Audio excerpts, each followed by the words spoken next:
앞서 이론적 배경에 대해서 제가 말씀드렸고요. 이제는 실제입니다. 먼저 초음파를 보시면은요. 갑상선을 다 제거하고 나면은 여기가 트라케하고 호문 카로티드 아트리 이 사이에 갑상선이 원래 있어야 되는데 이 오피 배드에 아무런 포칼 리진이 없는 것이 정상입니다. 근데 이제 이런 스페이스 아큐파잉 리진이 있으면 이게 뭔지 이제 곰곰이 검토를 해봐야 됩니다. 간혹 이렇게 갑상선 티슈처럼 에코가 보이는 딱 덩어리를 형성하는 메스포밍이 아닌 리진이 있을 수 있는데 리커런트 라린지알 널브가 이렇게 사이로이드 카틸리지 인피리어 혼에서 쏙 들어갑니다. 그래서 만약에 갑상선을 수술할 때 티슈를 남긴다면은 요 아랫부분을 남기는 경우가 많습니다. 앞서도 여기가 사이로 카틸리지 인피리얼 혼이고요. 이 케이스도 마찬가지입니다. 여기가 사르카트리시 인피리어 혼입니다. 여기 티슈가 좀 남아 있습니다. 보시면은 메스포밍 하는 병변과 이렇게 티슈가 남아 있는 거는 얘는 메스포밍 하지 않기 때문에 대부분의 경우는 구분이 어렵지 않습니다. 세 케이스를 보여드리겠습니다. 경험이 조금 쌓이면은 진단이 제일 쉬운 케이스가 이 케이스입니다. 가만히 보시면 이 에코제닉한 부분이 쌍을 이루고 있습니다. 페어드 되어 있고요. 이게 이렇게 쭉 보입니다. 티슈 플랜을 따라서. 그러면은 이제 요 영상에만 익숙해지시면 이건 슈처 그래뉼로마구나 하고 진단하실 수 있습니다. 근데 사실 이 두 케이스는 어렵습니다. 이 경우는 그냥 필요에 따라서 FNA로 진단할 수밖에 없는데 최종적으로 이 병변은 리커로 이 병변은 슈처 그래뉼로마로 진단이 되었습니다. 우리가 모든 것을 다 구분해 낼 수는 없습니다.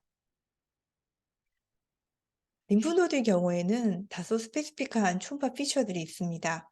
시식 체인지가 있거나 에코제닉 포사이가 보이거나 콜티칼 하이퍼 에코지네스티가 보이거나 어브노말 베스큘라티가 보이는 이 네 가지 중에 하나라도 있으면은 서스피셔스하다고 간주합니다. 보시는 것처럼 이런 피처가 있으면 말리건트 리스크가 상당히 높습니다. 아까 케이스에서 첫 번째 서베일런스 첫 번째 이론적 배경에서 잠시 보여드렸던 그 사진을 기억하시면은 모양이 나쁘지 않아도 캔서가 나옵니다.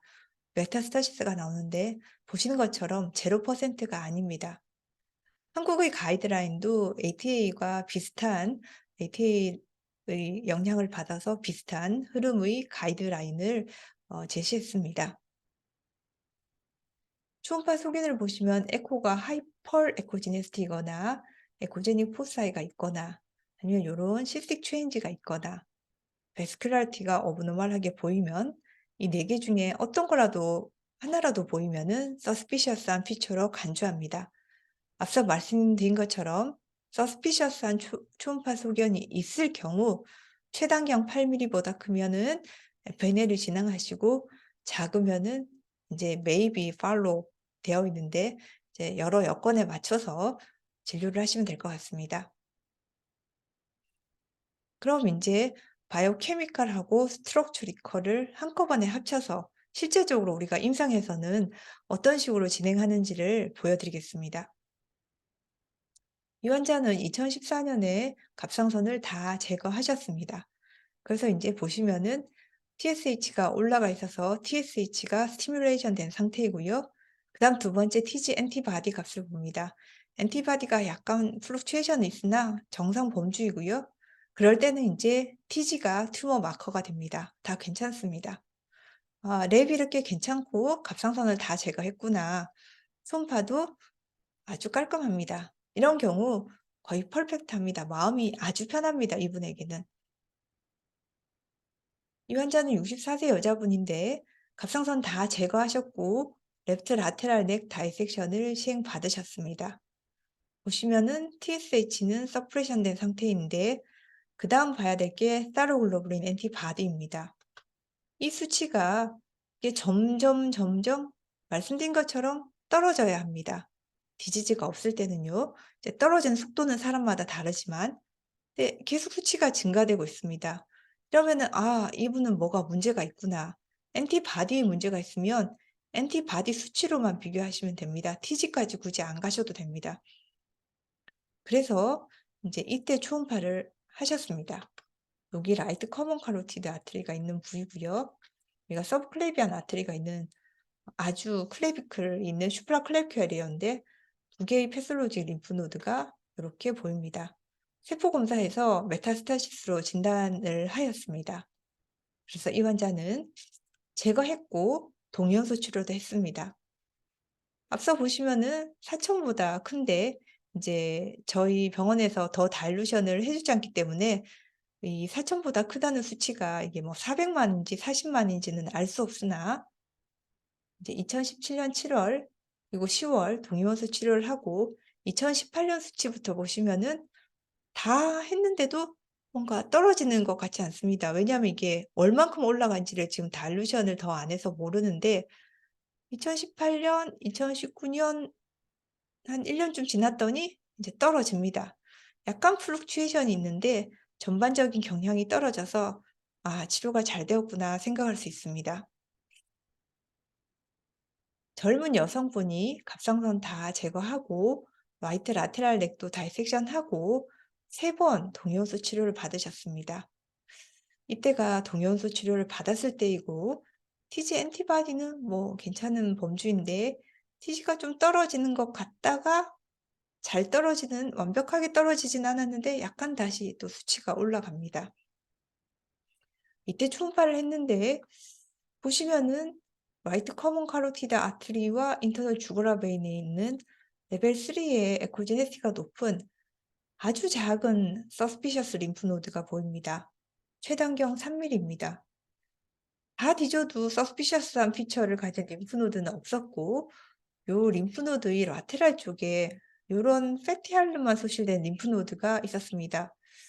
이런 작은 사이즈의 서스피셔스한 피처가 아닌데 통상적으로 여기 세포 검사를 하진 않는데 요 작은 발륨으로 이 수치를 설명하기가 어려워서 각각 NAB를 했는데 역시 이거는 메타스타시스, 이거는 네거티브가 나왔습니다. 세포 검사할 때 와시아웃 사로글로불린, 그러니까 검체의 사로글로불린 수치도 나가는데 여기서는 5,000 이상, 5,000 이상이 나왔고 여기서는 0.1 이하로 추가적인 와시아웃 사로글로불린도 정상이었습니다. 고민을 하다가 이제 이 결과들을 보면서 혹시 하여 CT를 다시 봤습니다. 그랬더니 라이트 레벨 3의 림프노드 인핸스먼트가 있고 여기는 레트로페린지알 에리어인데 여기는 초음파로 안 보입니다. 여기 좀 큰 인핸스먼트를 보이는 림프노드가 있었습니다. 그래서 초음파 판독에 CT 판독을 추가했고 이 환자는 이것도 제거하고 여기도 제거했습니다. 최종 수술 결과를 보시면 레벨 3 레트로페린지알 림프노드 모두 메타스타시스가 진단되었습니다. 랩을 이렇게 활용하는 것은 상당히 중요합니다. 이제 수술을 다 한 경우 라테랄 림프노드에 문제가 있을 경우 다이섹션보다는 베리피킹하는 경우가 많습니다. 그러니까 베리피킹이라 하면 의심스러운 것만 제거하는 경우입니다. 그렇기 때문에 우리가 서전에게 적절한 위치 정보를 이렇게 적어주는 것, 커뮤니케이션을 잘하는 건 상당히 중요합니다. 라테랄 레벨 2, 3, 4, 2와 3 구분은 상당히 쉽습니다. 그러니까 커먼 카로티드 아트리가 이렇게 보이다가 쭉 올라와서 나누어지는 바이퍼케이션부터는 2고 그 아래는 3입니다.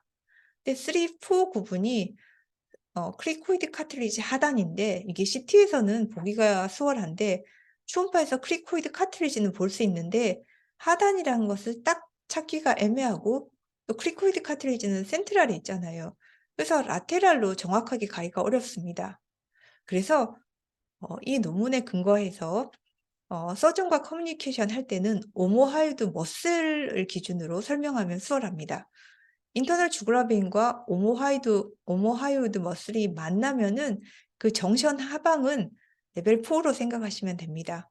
어나토미를 보시면요. 스트랩 머슬인데 스토노하이오이드 그리고 스토노사로이드가 있고 여기가 오모하이오이드입니다.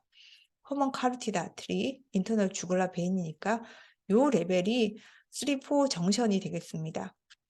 말 그대로 오모하이오이드는 오모가 스캐퓰라거든요. 스캐퓰라와 하이오이드까지 연결이 돼서 이렇게 비스듬하게 갑니다. 그럼 실제적으로 동영상에서 어떻게 보이는지 보여드리겠습니다. 여기가 갑상선 아주 상부의 사이로이드 티슈고요. 서스피셔스한 작은 노들이 있습니다. 여기가 커먼 카로티드 아트리, 인터널 주구라 베인입니다. 여기가 이제 스토노하이오이드, 스토노사로이드, 오모하이오이드는 여기 있습니다. 이제 여기서부터 초음파 프로브를 아래로 내리겠습니다. 오모하이오이드 머슬이 쭉 이렇게 내려오다가 쭉 오면 옆으로 어블리크하게 가는데 여기서 인터널 주굴러 베인을 딱 만나는 요 지점. 여기가 정션이고 아까 위쪽은 3, 이 아래는 4가 되겠습니다. 26세 환자분이고 젊은 여성이고요. 갑상선 다 제거하셨고 동위원소 치료도 하셨는데 다시 랩이 수치가 이상해서 초음파 검사를 다시 하셨습니다.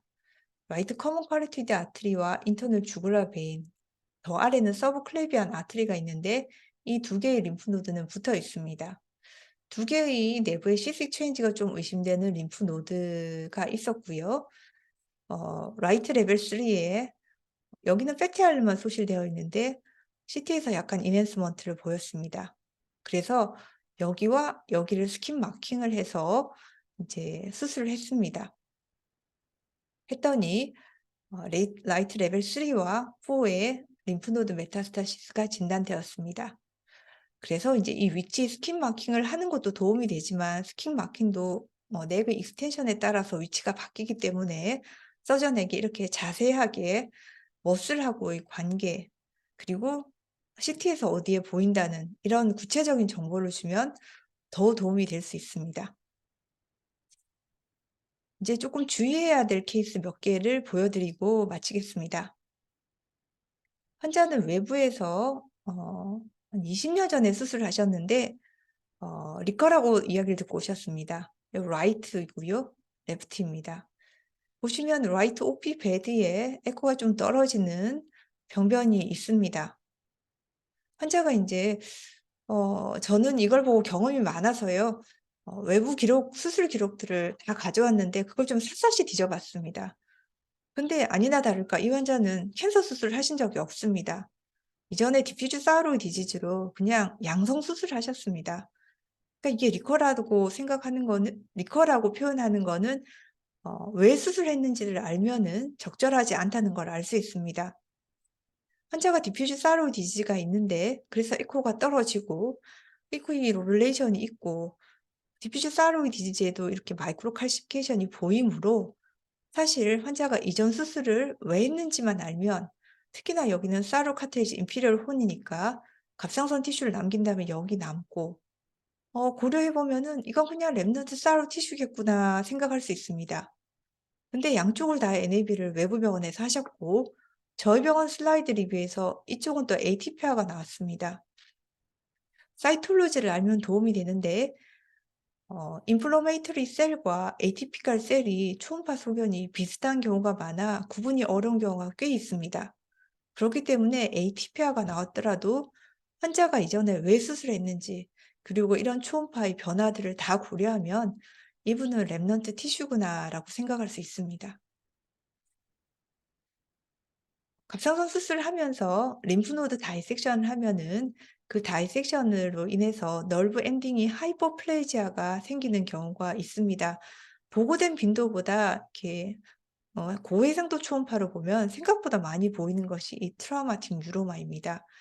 그러니까 널브를 따라가면서 퓨지폼으로 보이는 경우는 진단이 쉽습니다. 근데 이렇게 대부분 콜티컬 하이퍼 에코지네스처럼 에코가 높으면 진단이 어려울 수도 있습니다. 근데 이 정도 사이즈에서 인제 사로글로불린 레벨이 높지 않고 또 눌러서 환자가 통증을 호소하면은 그냥 영상 소견만으로도 잘 진단할 수 있습니다. 이것도 사실 경험이 필요합니다. 근데 혹시 몰라서 찌르면 통상적으로 느끼는 것보다 굉장히 많은 통증을 호소합니다. 그리고 찌릿찌릿합니다. 그러면은 굳이 세포를 얻지 마시고 '혹시 트라우마틱 뉴로마가 아닐까.' 생각을 해 보시는 것이 도움이 될 수 있습니다. 이 환자의 경우 2년 전에 수술을 하셨고 레프트 라테랄 림프노드 다이섹션도 하셨습니다. 근데 인제 최근에 요런 병변이 같은 병변인데요. 이게 트랜스버스 롱지투디널 트랜스버스 사진인데 재발이 의심된다고, 리커런스가 의심된다고 이걸 코어 바이옵시를 하자는 이야기를 들으셨고 환자가 저희 병원에 오셨습니다. 환자 수술 기록을 봤더니 갑상선에 양쪽 다 캔서가 있었고 레프트 라테랄 림프노드 메타스타시스가 있어서 레프트 라테랄 넥 다이섹션을 하셨습니다. 이걸 이제 경험 있는 사람이 보면은 자세히 실시간으로 보면은 널브와도 연결되고 해서 트라우마틱 뉴로마일 수 있겠다 생각하고 당연히 랩은 튜머 마커는 이상이 없지요.